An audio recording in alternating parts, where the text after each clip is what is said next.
Have you ever pondered how a simple mechanism of the brain, such as the ability to express joy or sadness, could change drastically following a stroke or brain injury? Welcome to our exploration of the challenges faced by survivors of this type of injury. Consider this. A patient named Sam often finds himself sobbing when he's actually trying to laugh, or any interaction in public would trigger uncontrollable emotions. This condition, known as Pseudo-bulbar Affect, can be not only perplexing, but also deeply embarrassing for the person experiencing it. It is a common issue among stroke survivors, and yet it remains largely misunderstood by the general public. Or let's take the case of another survivor named Sonia, is remembered for her constant laughter. This survivor, despite the serious nature of her condition, was often perceived as disruptive or overly joyful.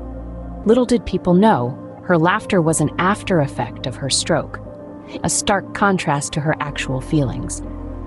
She would tell Sam, "You would be perfect for a funeral because people look at me like I'm crazy. I want to cry, but can't."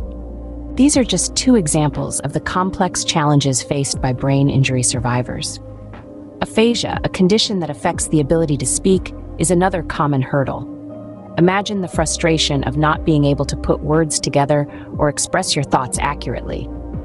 And then there is the issue of non-verbal communication. For those who can't articulate their feelings verbally, the struggle is even greater.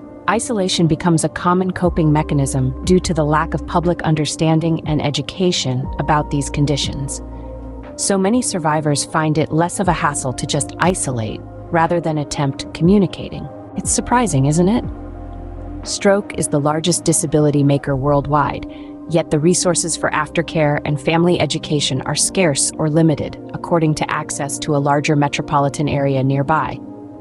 It's not as simple as fixing a broken bone and 6 weeks it's all better. Brain injuries affect the very essence of a person, altering their preferences in food, music, colors, and more. If our brain controls everything, then surely our personality is nestled within it.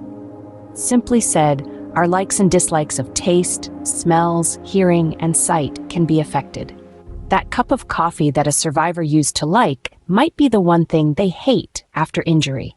Understanding this is crucial for the recovery of a survivor and the support of their families. To wrap up, the challenges faced by brain injury survivors are numerous and complex, with communication issues and changes in personality being the most prominent. The lack of public education and understanding often leads to isolation and familial strain. However, knowledge is power. The more we understand about these conditions, the better we can support those affected by them.